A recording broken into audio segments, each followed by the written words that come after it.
I need. Thank you. We're live. Good morning, everybody. Welcome to another week of Woodall's Campground Management's Fireside Chats. I'm Kara Brodigan with the Canadian Camping and RV Council. We have Ben Quiggle from Woodall's Campground Management Magazine and Brian Searle from Insider Perks with us again this week, like always. Well, mostly always. And we have Walter Freeman here from KOA in Benton, Illinois. I think we have a couple of other campground owners planning to join us. It sounds like Johan is unable to get his camera to work, but he can hear us. I don't know, Johan, can you speak? Can we hear you? That's the question. Weird. Okay. Yep, I can hear him. You can? I can't. You can? Yeah, I heard him. Okay, great. Well, I don't know what's happening here. Okay, I'm sorry, guys. I apologize.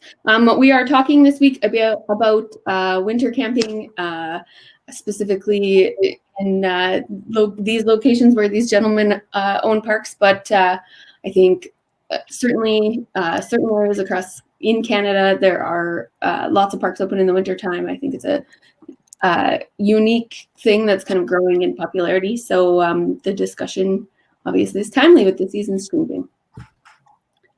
I think it's cold. Why would you want to go camping when it's so bitterly freezing cold outside? Bitterly freezing cold outside? Yeah. Well, I think, and number one, a lot of people are hardier than you. That's true. I am an American, so I'm rich by nature. Right. Good point. Not as hardy as Canadians are. Yeah, but I think there's an appetite, especially as like RVs are really becoming more functional for those colder seasons and things like that. I think it's certainly an appetite from campground owners to extend seasons and things like that for those obvious reasons, I think. I mean, I was always camping in a pop-up, so that wasn't really right. Cool. Are they insulated a lot better now, or? I think pop-ups, right? But at regular campers. Yeah, I mean, you're seeing lots of manufacturers do those pre-season or whatever that are a lot more self-contained and able to retain heat better and those kinds of things. For sure. I don't know if I would camp in an RV in the winter. Like I could do maybe like a cabin, like a year. Ben, we've already discussed you're an American just like me. Yeah, I know. I don't know, but there's a ton of people that do. More power to them. So personally, I don't like winter. So anything doing in the winter is not going to work for me anyways. I'd rather head south. So. Well, what the trick is you have to own a campground like Walter, and then you can do winter camping without being cold because he gets to sit in his fire all day while everybody else freezes, and they're in his RV. There you go. What do you think, Walter? Hey, I don't know. All I know is there's a lot of folks out there that do it, and they're a lot braver than I am. Some of them do it in tents even, so what braver than I am. What do you offer at your campground during the winter? We offer everything. I mean, everything. Everything? The swimming pool and all that stuff? Well, not the pool, but So not everything, Walter. I'm giving you a hard time. Or whatever, yeah. It's a little cold for that, but although we get asked that a lot. Somebody sitting in Florida decides to come north and wonders why the pool's not open. Forget that it's a little chillier up this way. But I lived in Florida for 2 years, and they shut down most of the water parks like at Disney and stuff down during the winter, I think. At least they used to. So, I mean, who knows now? But so what do you, as far as RV sites, cabins, that kind of stuff, what do you offer for guests who are coming by? We offer full hookups now. Now, that's always a challenge through the winter months, keeping water running, which, some people want it, some people don't. But yeah, that's always a challenge. It's always a worry to keep that water running through the winter months. Do you find challenges with that, Walter? Like, do you see freeze ups and things like that? Oh yeah, we do.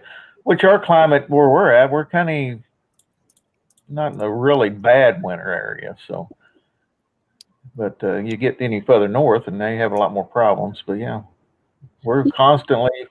It's a constant battle to keep the water running. We have heat tapes and stuff like that on the faucets, but you're constantly going out there and checking them and thawing them out or whatever, So the hassle is real. It What is a about the hassle. what about the sewer part? Does that freeze up too? Do you have to keep that like de-thawed? Yeah, we usually don't have any problems with that as far as our systems. Now, people with their slinky hoses, yes.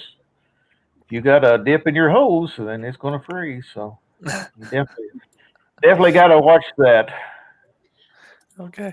I know at my park, I used to own a park just outside of Calgary, Alberta. We had, obviously, our winters were pretty chilly.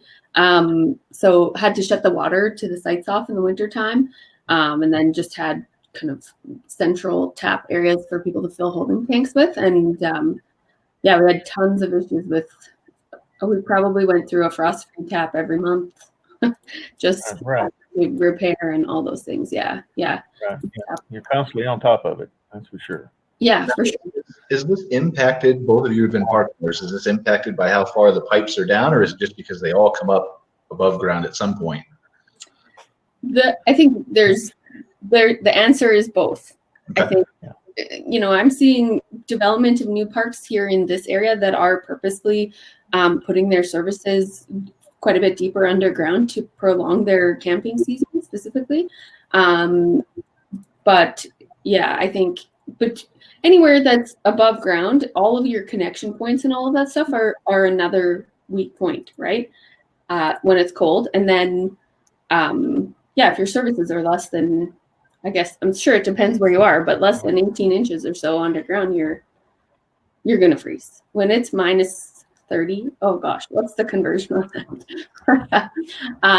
It's cold, it sounds like, or what, so. Yeah, and we see cold temperatures like that for weeks or months on end.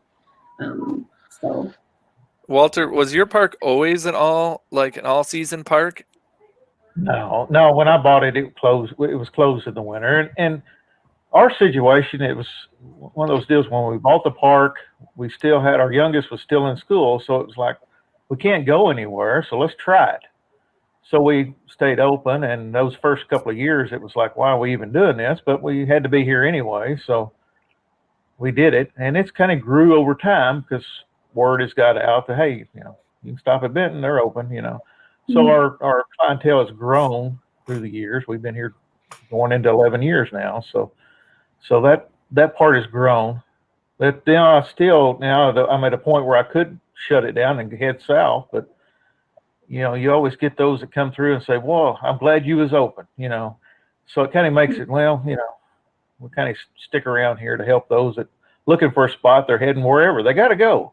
There's some people just have to travel during the winter. It's not just the thrill of it. It's they've got to be somewhere. They're working on the road or whatever, so they have to be there.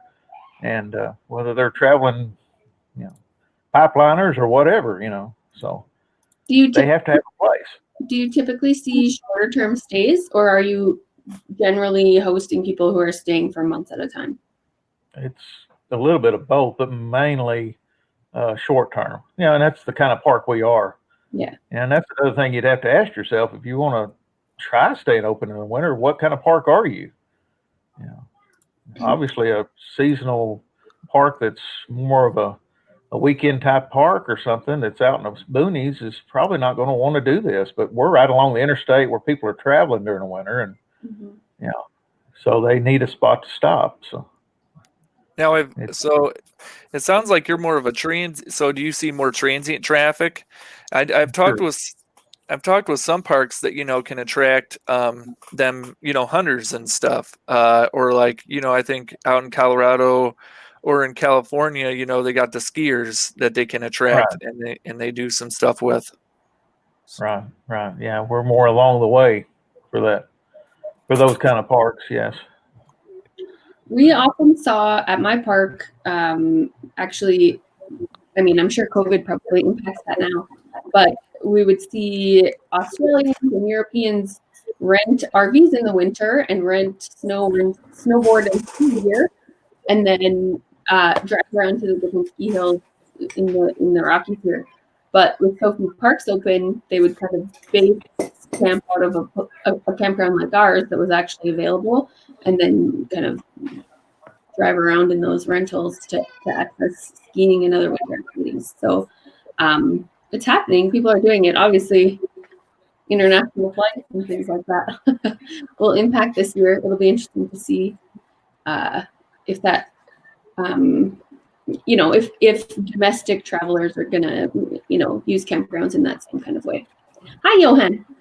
I made it already. Here he is.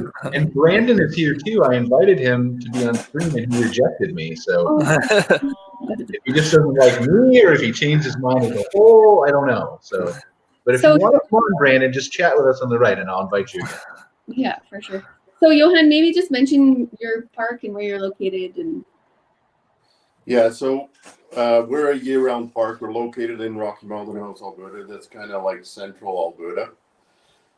And open year-round. Wintertime, it's kind of a fine line. Should you be open or should you not be open? Like, we live on site, so we're open. We cater to some oil and gas industry people or forestry or any type of construction.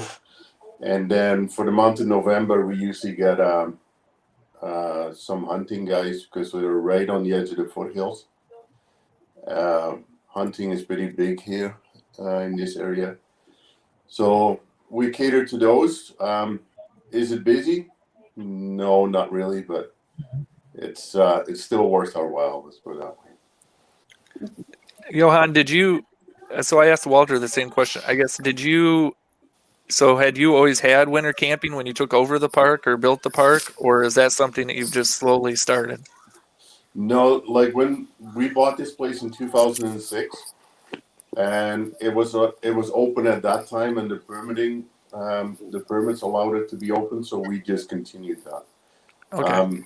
We've had winters where it really wasn't feasible, but we've had some really good ones too, and you never know, like the industry that we're in and the location that we have, we never know what's going on. For example, we've had one winter where within 3 days we got 40 units in because all of a sudden a really big job started up and we had them for 2.5 months. Wow. But that's, like, I've been here, we've completed 15 seasons here, and that's only happened once, right? So it's a one-off, but it was really welcome at the time. Yeah, I imagine. So in Kara, I guess, up in Canada, you guys have municipality rules oftentimes too that limit when these parks can stay open all winter. Yeah, oftentimes the municipal regulations can limit operating season, and I think they make those choices based on maintaining safety and things like that for the public. They assess your facilities and what kinds of services you can offer, and then decide whether being open is the best choice in their opinion. So a lot of campgrounds don't even have the option up here to stay open in the wintertime. But we are, like I said, we are seeing that change, especially as newer parks are, doing some unique stuff with development, deeper services and things like that. So and Brandon's here. So hey guys, how you doing, Brandon? Not too bad. I guess tell us a little bit about your park, Brandon. Well, we're brand new. We just opened this year in Good June. time, Brandon. Honestly, it played into our hands really well. Mm-hmm. Yeah. As far as the whole COVID thing goes, like, didn't delay our opening at all. We were able to continue construction through the COVID shutdowns and everything. But we're just going into our first winter season, trying to gather some long-term stays and kind of see where we're gonna fall in the market. But so far we've got a couple dozen people staying with us through the winter, so it's How many for long-term stays. We have 130 sites, all for full service. are you're in Tofino, correct? Yeah, we are. Are you waterfront? Yeah, we're right on Canada's like #1 surf beach. It's a pretty good spot. Yeah, I thought. Yeah. I'm pretty sure I've been right there. Is that a new development or one that was already there? Sorry, you might have already said that. Well, it is a new development. Yes. It was formerly a campground, but it has been closed since 2002. So everything was grown over. We basically had to completely relog the entire thing and bury everything in the ground that needed to be there. And it took us about 2 years of constant development to get going. And then we had a pretty good summer. We were full all summer long, and we got being in like a tourist town, you're always going to be full in the summer. Yeah. It's just about trying to kind of drive that same traffic in the winter, and like I said, try to see where we're going to find our place in the industry out here. But there's realistically not too many campgrounds in the area. I think there's one other campground in the area that's open throughout the winter, so we should be able to get some traffic through here. It's just interesting to listen to the gentleman in the yellow. I didn't catch his name, but Walter. Going through some of the winter struggles, keeping pipes water flowing and everything. So that'll be. We have a question over to the right there from Stacy. So heat tape is the only option to help with freezing pipes. I don't know if she's watching still, but we could probably answer that and have it available in the recording if any of you gentlemen know. Or have some other advice for her. There are faucets that you can put in that have the heat rods in them and stuff. I think it's Woodford or something like that is a brand name for them, but they're a little bit pricey. You'd have to refit everything, but Johan, really that is about it. Yeah. Go ahead. Johan, do you use heat tape at all? Yeah, we use heat tape, but because we're in a valley and we're right along the North Saskatchewan River, which is kind of like an ice cube in the wintertime, we heat tape and double insulate and do as much as we can. But I would say about 60% of our campers in the wintertime don't use water in their RV. They just use our wash house. That was mine. 24/7. Yeah, nice. Johan has really beautiful wash house facilities at his park. So, and I think you mentioned it before too. You guys are so like the heat tape would just be on like where the faucet area is at and like the pipe above, but you guys are burying. You have to bury the pipe so far underground, right? Yeah, and you let your heat tape trace down, right, with your pipe. You bury Right. it.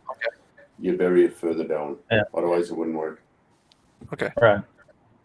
So I think that was. Were you asking that because of the question, Ben, or? No, that was just mine, but I see the question. It's very similar. So. Yeah, someone was asking if you have to wrap your pipe, how low into the ground do you have to go with the tape? Well, you want to get below the frost line, and Yeah. there again, that's a different level of different locations. Our frost line's not that low, but obviously Canadian border is going to be a lot deeper. Yeah. Makes sense. yeah. So I guess Brandon, was it easier getting ready? You know, I imagine it's easier maybe doing like a new development or like revamping a park to make it winter ready, I guess, than maybe taking an existing park. I don't know. Well, essentially, we're starting from scratch from what we had. So, I mean, everything that's in the ground is gonna be pretty effective for us so far, I think. Realistically, where we are, we get negative temperatures maybe 3 times a season. So, Brandon's lucky to be in the warmest place in Canada. And that's kind of why I'm surprised that you have availability in your park right now, based on how many RVers are frantically looking to come that way. Yeah, I think it's just the road to get out here is pretty burly and a daunting task to drive like a big rig through. Is it still under construction? When I was there, there was a bunch of construction by the lake there. Yeah, they're doing a lot of blasting along the highway, along the way, so the highway's not in the best shape. So if you're trying to get a 30-foot trailer through there or more, it's definitely a difficult task and can be pretty stressful for sure. Is there a projected end date for that project? It was supposed to be done this summer, but I think there's like another 2 years left on it. So. Wow. Okay. Very good thing to get finished on time. It's the same down here, so. Yeah, it is what it is. Yeah, I don't anticipate we're gonna have to deal with too much frosting over this year, but we do have a ton of heat tape on order, and we're gonna be kind of fitting that to the faucets over the next month or so. But we actually got some pretty early negative temperatures here right now. I think it's like -3, nothing too crazy, so I don't anticipate anything to freeze over yet. But if it gets there, we'll cross that bridge when we come to it. But all this kind of info is definitely going to be some insight for us. For sure, yeah. So we've got another question from Rick here. Before I ask the question from Rick, I just want to point out, if you're watching on Facebook right now, you can join the link by clicking that Crowdcast link, and you can ask us a question if you want. You can join the conversation. We can bring up video, all that kind of cool stuff. So Rick wanted to know if there's any park improvement projects that you gentlemen have planned for the winter, just mostly maintenance. Yeah, so are there any like projects that you guys do during the winter? Since you guys are open, is there anything that you guys are able to do during the winter that maybe like park improvement projects or anything? So Johan has a big fancy Christmas festival at his park every winter. So that like not this year. This year we canceled most of it, but normally we have we decorate our park with over 100,000 Christmas lights, and then we do. Oh, nice. We do rides through the winter. For the month of December, usually we're open for about 26 or 28 days, up until Christmas, and we have a gift store that turns into a Christmas store, and do all kinds of activities that we do. But in the wintertime, usually I don't have any improvement projects, because by the time we get Christmas over, by the time we get our season over, by the time we get the Christmas lights hung, which is a ton of work. It's I'm sure you guys know, but hanging 100,000 of them is it's entertainment. And then by the time we get that done, then we just lay low until next spring. Try to take a break. That sounds like a nice event, though. It really is. It's a ton of fun to do. Mm-hmm. We just ended our third year. This year we are doing the gift store. We are doing some small time events, but with the COVID stuff, we're really regulated on what we can do. We were going to do, in conjunction with some other companies in town, we're going to do some kids' craft shows and all that stuff in smaller groups and time slots. But that has been put down to by Alberta Health and Safety, I guess. So this year we're operating at a really small level and not doing all the lights. But hopefully next year we can get back into that again. So with a schedule like that, Johan, when do you do your improvement projects? Sorry? So I said with a schedule like that, when do you do your improvement projects? When in the year is that ideal for you? We usually hit the ground running in April. And 1st of April is when our staff starts. And last year we built a number of sites also, but I really cramp it in and really get a bigger crew going. Spend more money on labor, I guess, and try to get everything done in the shortest time period possible, because our window from when the snow melts and the first camper is knocking on the door is really, really small. So when we do, we usually do it with a ton of labor on the ground and just bang it off instead of one or two guys. Oh, What well, about- muted. Oh, what? Yep, Johan was accidentally muted. Mhm. Oh, what about you, Walter? What's the schedule look like for you on the improvement? Do you do any types of improvements during the winter, or do you wait until the spring? We're usually working on things and try to take some time off to regain some sanity too, because when you're open all year, you don't have that time to really shut down, and that's always important too. Taking a little time to regain sanity, but Yeah. it does make it a little easier to work on projects when you don't have a lot of campers around. So we always take that time to either tear the office apart or whatever it is we need to do with less traffic, Yeah. I guess, there may be some park owners that are watching this that, have thought about maybe doing an all winter thing, but they aren't doing that yet, or maybe they're being more inclined to because maybe they're seeing more traffic. I guess what, steps does it take for a park to consider maybe going to an all year mode? What are some of the things that they need to be aware of, I guess? For me, I would say, just having that sanity time. I mean, if you're going to stay with it 24/7, 365, that doesn't leave a whole lot of time for just relaxing or just getting away from it. And I think that's very important too. It's a challenging business, as any campground owner knows, and to have a little bit of time just to step away is very important too.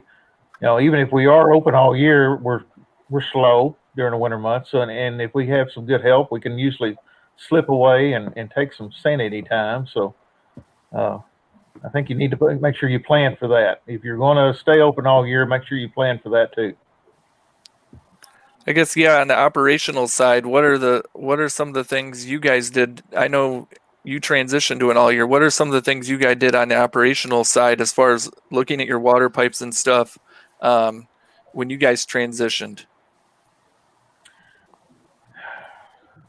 Really, there wasn't a whole lot to do there other than water. Water's the big thing for the winter time for us, and it would be for anybody, I guess. It's just making sure you got those pipes protected, and if any buildings or anything that you need to keep blew out for, keep the water blew out of, you just kind of have to, like a dump station even, you can't have a dump station out there operational. So there's things like that you got to look at. Okay. Yeah. Do you guys do any cabins or yurts or anything? Do any of you guys do cabins or yurts or any other? I've been to his park, yeah. Okay. Yeah, we have cabins.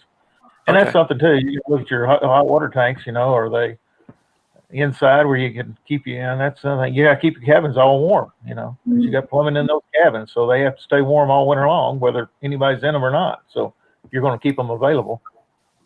So, and some of your hot water tanks aren't made to be ran during the winter time. So you have to look at all that. Okay. Yeah. Walter, you were talking about how you've been open 11 years, or you've owned the park 11 years now, and you've been open during the winter for a while now, and so people are starting to slowly get that message, right? That you can stop in Benton. Talking about that earlier. Do you think there's a benefit to doing any marketing specifically to winter, or to letting people know, kind of in a broader sense, that you're open? I don't think any marketing is going to hurt anything. So we haven't done anything. We're just here, But obviously marketing would definitely be a benefit. If you're going to do it, better do it big. Right. So going with that, finish your thought. I'm sorry, I thought you were done. No, that's fine. Yeah, it's just one thing that we've probably slacked on is we haven't marketed the fact that we're open. We're just here, and so we haven't really done any marketing. But with that being said, by rights, we should be doing that. Yeah, I mean, if we're going to do it, we might as well do it big and try to be full. Well, but also, like you said, it's kind of working out the way you want to, so you can escape a little bit in the winter and have that downtime too. So, But is there any benefit to maybe planning specific things for the winter to attract more people who might be on the road or on the fence about winter camping? I'm sure there's things we should be doing. Yeah. I guess, Brandon, are you guys doing anything on the marketing side as far as like marketing your location open for the winter months? Yeah, we're trying to get into some heavy marketing for the winter, just because being where we are, there's constant traffic coming into Tofino, and especially this year with the inability for anybody to travel south for the winter, just with borders being closed, there's hundreds of thousands of Canadian snowbirds just displaced now, right? So it's about trying to grab some of that traffic that normally goes south, and just trying to figure out where to place our marketing dollars is definitely a struggle, because it's not like our normal summer traffic is easy to reach through social media sources, and however the snowbird traffic, it's generally an older demographic who's been traveling in their RV for a long time, and I think the print is going to be a more valuable resource for marketing towards them, and different social groups for sure. So just trying to find where to place those marketing dollars is a bit of a challenge, but we're kind of getting through slowly. So about to launch something bigger in November, and really try to, we've been almost full all the way up until today. We had like a mass exodus. But did you guys scare them off? Is that why they all fled? It went to -3. That's good for them out there. It's cold. It's too cold. So for the marketing campaigns, do you guys have any like clever slogans, or what are you doing to attract people to the park during the winter? A lot of SEO targeting, mostly through Google, Facebook, Instagram, email campaigns that we've got set up as well. So we've got an offers area on our page that has a bunch of keyword terms that can be linked to Google searches. So you pay a certain amount of money to have these terms appear higher in the Google search. So if there's somebody looking for campgrounds in Tofino, or snowbirds, snowbird travel, long-term winter camping, we've been paying to kind of have those terms show our campground if people are searching them. Mm-hmm. And that is proving to be pretty effective. The Google marketing for us is definitely our biggest revenue generator. The social ads, they're not so much a big generator of revenue, but and a booking generator, but they do really get your name out there, and people can see it, right? And then that's when they divert to the Google search from there. Okay. Makes sense. Yeah. I know, Brandon, you're using, or I saw your park listed on BCLCA's winter camping in BC list. So you're utilizing your association membership benefits too. I've got you listed now on the national level page that's sharing campgrounds open in the winter as well. But I think I think the biggest hurdle with marketing specifically this year is nobody knows who their demographic is and where they are, and it's kind of unprecedented. It helps to have a target when you're going at a marketing campaign, but being that it is so broad right now, it's definitely the challenge to market to a broader audience. It's very difficult. so you're allocating your marketing dollars and it's just Random. not targeted. So if it's going to hit or miss, right? And once you find something that hits, then you kind of jump on it. Yeah, we'll see how that goes. But we've got Brian, do you some have suggestions for that? Pardon me? Brian, do you have suggestions for? Me? I don't know anything about marketing at all. That's bad. You said it here for the whole world. Yeah. No, I think he's 100% right. So if you're, I mean, again, your knowledge of demographics is limited, just the same way as it would be knowledge. It's limited for us trying to target snowbirds who are coming to Texas, right? We don't know where they're coming from. What state are they coming from? Are they coming from Canada when the borders normally open? Those things are hard to target. So when you're looking at a situation like Canada's going through, where you've got everybody basically trapped up there, then they're going to be searching for winter campground open near me, winter camping, things like that. And so if you target that kind of search keyword within Google for pay-per-click, and you maybe limit it to the province or within 200 miles of where you're located, then you can kind of hope to attract probably the best path you can forward. Other than that, maybe social ads and target it to an older demographic, like Brandon was saying, because older people have mostly been on the road for a while and they've got their routines in place, and now they can't do those same things. So it also seems that everybody's really holding off just to see how the border is going to go. A lot of people just aren't comfortable with going down to the States right now, just for health reasons, and nobody wants to travel far from home, right? And everybody feels more comfortable on their side of the border, no matter where you are in the world. So yeah, you've got an entire country just like trying to figure out what they're doing over the winter. Are they staying home? Are they going west? Are they going to stay at a ski hill, kind of thing? It's kind of part of the problem, right? They should just give us some clarity. I mean, we both kind of know it's going to be closed till 2021. They should just do it and get it over with. Yeah, they've just extended it until November 21st, but it's gonna go further. So Right. I think people are starting to see that now, because we have had a bit of an influx in longer term inquiries. Not so much conversion, but definitely the inquiries are up. Well, but then that's part of it, right? Is the positive. awareness, and then when they finally do decide, whatever that may be, then they know who your park is. Exactly. Yeah, for sure. Yeah. Brandon, what kind of amenities do you guys offer at your park, I guess, for during the winter? Like, what kind of amenities will you have open during the winter months? This year, we've actually just been extremely limited with everything. Okay. Is that Well, because we have we had to put a hold on a lot of things.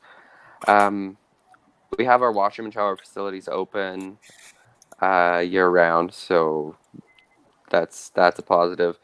The location itself is essentially an amenity and a major attractant. But we do have like a small general store in our office area that people can come and purchase things. We have been operating this year without laundromat, like no laundry facilities on property. But we are going to be adding one.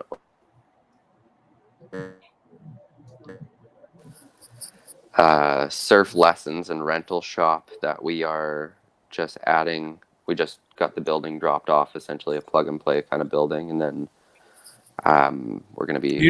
You don't do surfing during the winter, do you? Oh, that's the best time to do it. That's the best time to do it. That's when the waves are best. Yeah.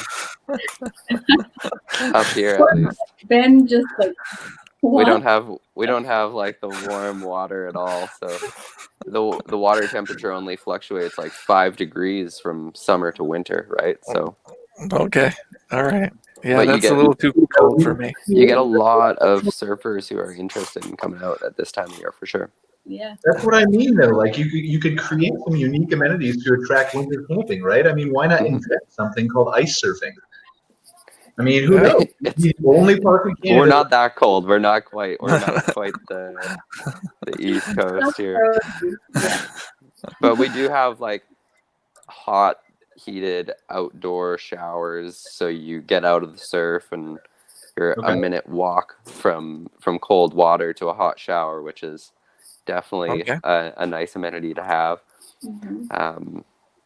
but yeah, we got a lot in the works over the winter, for sure. So we're adding about another 60 campsites this winter, breaking ground tomorrow, essentially. So we've got that going in, and 2 more washroom buildings being added. Just a lot of development. It seems like it's going to be a really busy winter for us, if not in business, just in development. So trying to manage the juxtaposition between the two is definitely going to be a tricky thing, just to make sure everybody's experience isn't affected by construction going on and whatnot. So no sanity days for you. pardon me? No, I said you get no sanity days this year. I think we'll be able to sneak away for a good week or two. Yeah. That's good.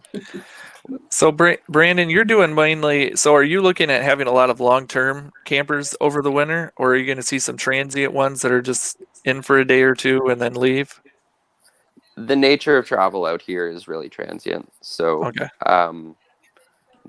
In the winter, I expect 2 night stay averages, essentially 2 or 3 night stay averages. But we do have, so far throughout, from at least over November through January, we've got a dozen long-term stays, which will definitely keep us above water for now. But it's also about trying to find like what our threshold point is for, is this going to be worth it for us? And I know that next year the word is going to be out, and we are going to have a much bigger winter season. I mean, we only opened in June and we were 100% full all summer, so I anticipate the word will get out about winter camping here. And we're in one of Canada's biggest tourist destinations, so it's not about like trying to gather traffic just off the highway kind of thing, because you come here with a purpose. It's the very end of the road. It's nobody gets here by accident. Yeah, you can't. Yeah, you don't just stumble on it. Yeah, nobody gets here by accident. Yeah, it'll be, once the word gets out, I anticipate we'll be pretty full. I mean, Crystal Cove Beach Resort, they are very well known. They've been in the business for 30 plus years out here, and they are pretty much full all winter. A huge resource for us is just creating honest relationships with other campgrounds and word of mouth. So all the campgrounds that are full, and just having them send traffic our way is a valuable resource for us. So I've been stopping in on other campgrounds on the other side of Vancouver Island and chatting with owners, chatting with managers, creating relationships, giving gift certificates. Hey, come out for a stay. It's on us. Come check out what we got. I love what you got, kind of thing. And find the parks that most align with our kind of brand image, and see if we can kind of trade clientele. Yeah. Okay. Yeah. I guess it's interesting. I guess maybe a park owner would want to take, obviously I would think any park owner is going to take a look at their demographics and see if there's any traffic, what the winter traffic might look like, I guess, if they're going to stay open for the winter, right? Yeah, definitely. 100%. So, I guess, I mean, it's interesting. So do you guys have any like hunters or anything come in, or what are your what are the transient campers doing during the winter in your location, Brandon? Surfing, storm watching. Okay. In the winter, we get 50-foot waves out here crashing up on the headlands, and it is incredible. The storm watching is my favorite thing to do here in the winter. The surfing is damn cold, like I said, but it's fun. But yeah, the storm watchers come out and try and time their stays with the weather. So whether it's sunny, you get the weekend warriors coming out. Of course, that's transient demographic. And then you get when the weather's bad, people are coming out. They're like, I want to see the power of it. So that's going to be, it's something you can rely on out here for sure. Because it's like good or bad, the weather is good. Yeah, that's good. Okay. Yeah. Well, have you guys, Walter, I guess, have you had any like big incidents during the winter, like water exploding out of a pipe or anything? How did you manage that if something like that did happen? You just get in there and fix it. But we have had that happen. When I thought the temperature wasn't going to drop that quick, and it did, and we had a few geysers. So you just have to deal with it, and you got to be on site to deal with it.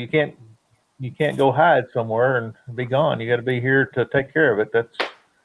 That goes back into that inability to get away and have that sanity time because you're here watching it. So, or you got to have somebody that you can trust to take care of it when something blows up like that, because it will.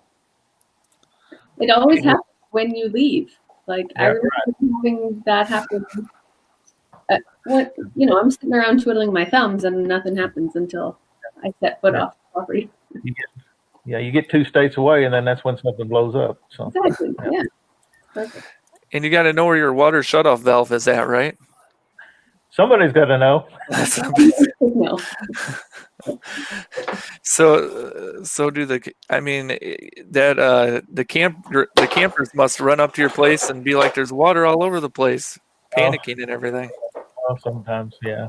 You'd be surprised how many times I ignore it and just drive off. That sucks. So, okay. All right. I guess, is there anything campers should know about like winter camping, I guess, as far as like, what do you wish your campers would come prepared more, be prepared with, I guess, to winter camp? How is it different from summer camping? That's a good one.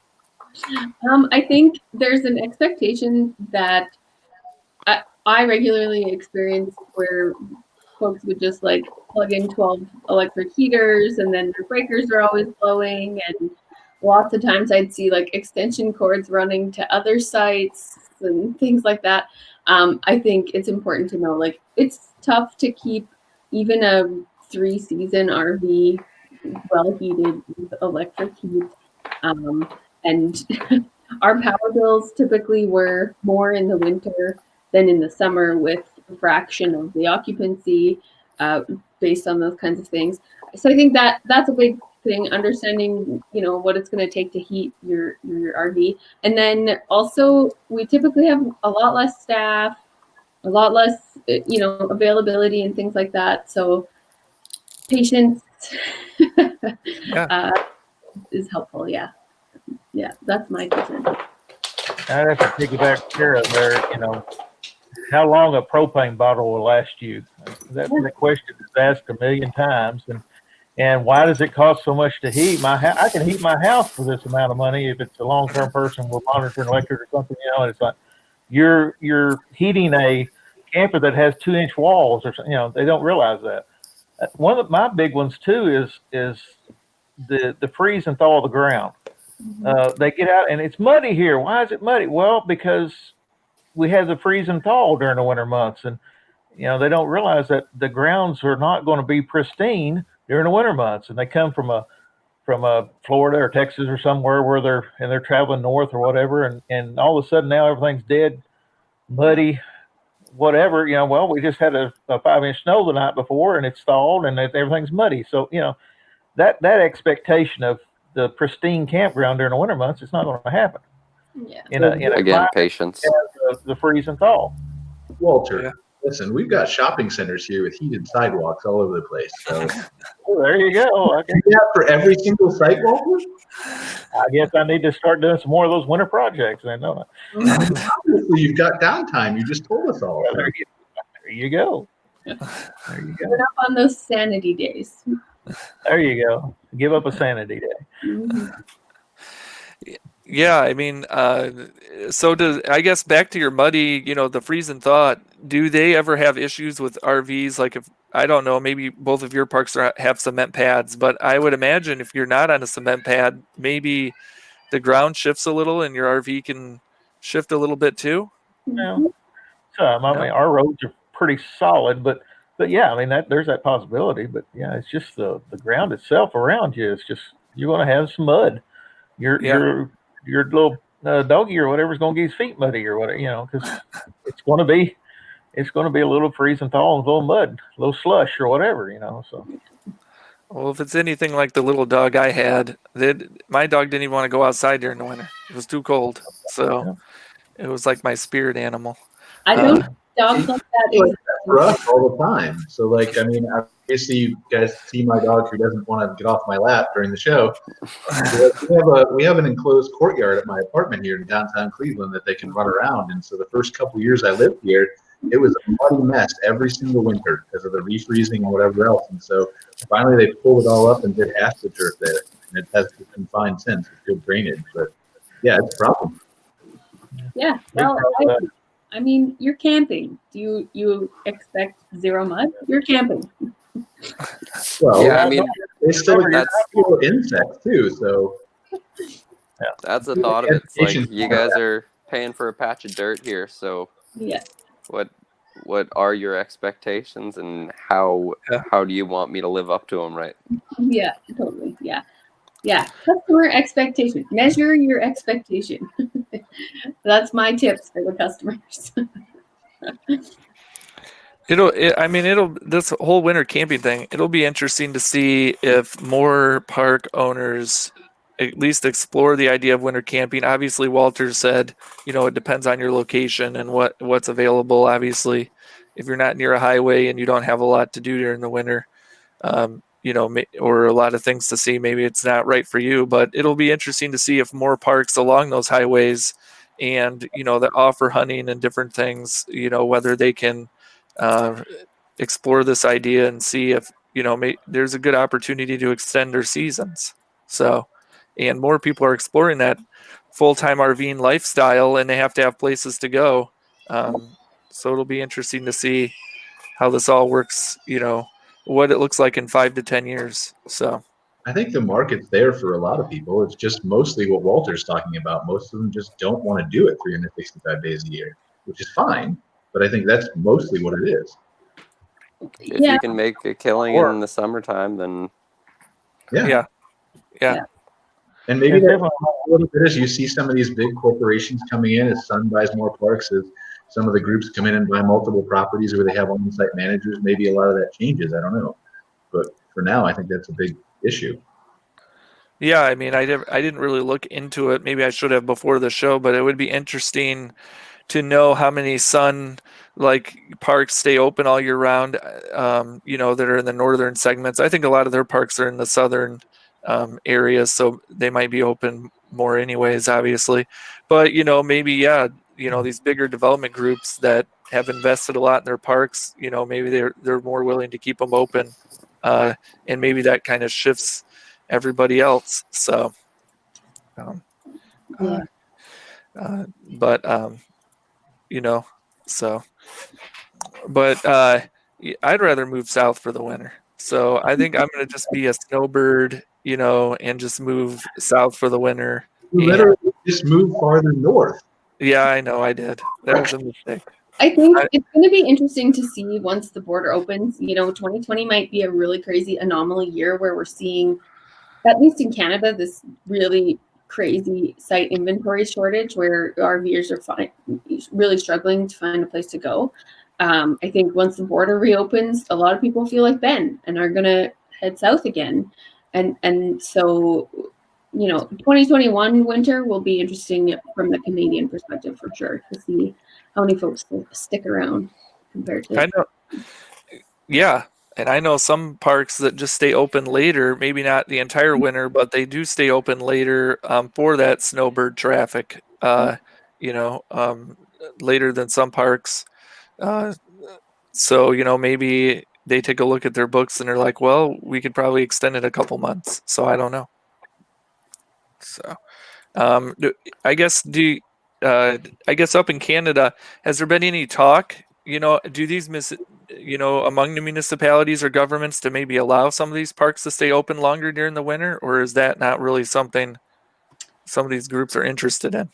I think it depends which municipalities we're talking about, and each have lots of interesting variables, I think, that impact their choices. So I couldn't say anything broad and sweeping, but we are seeing specifically in areas maybe a little bit closer to more urban centers where there's difficulty getting access to inexpensive housing and things like that. You do see it more commonly, but it's really location specific, I think. Yeah. I guess has the COVID changed, changed anything in Canada as far as like if there's another something like this, are those like parks going to be able to open earlier to take in like snowbirds if they return back north earlier, or? I believe it has been deemed an essential service. So in areas of the country, it to has. a point. It has, yeah. Okay. Yeah. Okay. So that definitely impacts it. I think some of the provinces are more hesitant to make that kind of designation, but several, have allowed, even in 2020, allowed campgrounds to open sooner maybe than they normally would, and things when all of our snowbirds had to scramble home. I can't see them, refusing that in the coming year or two if that remains a necessity, right? Okay. Yeah. Well, you're gonna have a lot of displaced human beings who live in their RVs, right? So where are they gonna go? And I would hope that the government recognizes that it is a pretty essential service, because you're literally just providing a home for people, right? And if people have nowhere to, if it comes down to it and everybody has to self-isolate again, and people need a place to go regardless, right? So absolutely, yeah, we're definitely seeing more issues with regulation stuff out east. Here in my province and in BC, where Brandon is, things are pretty functional and operational at this point in terms of staying open. I don't foresee it changing. I know our politician just yesterday said we won't lock down again, no matter what. Our economy can't handle it. So we'll see. We'll see what happens. Yeah, definitely. So we'll see what happens. And you guys got some awesome views in British Columbia, so with the mountains and the forested areas. So it would be a neat place to winter. Maybe if it was like, I think a lot of people are thinking that. Yeah. So could be a little warmer, but I guess you take what you can get. So, but I don't know, Brian. Do you have any other questions? Was I supposed to come with questions? I don't know. You've been really good today, Ben. I know I've been good. Like you just put that headset on and you transform into a real journalist, and you've got these tough questions and I know research, and the areas these guys are calling from. Like it's amazing. I knew there was a journalist in here somewhere. So, so do you, Brandon? I guess one last question: do you guys see any wildlife during the winter, like polar bears or moose or anything at your campground? No, not out here. Bears hibernate. Wolves, maybe.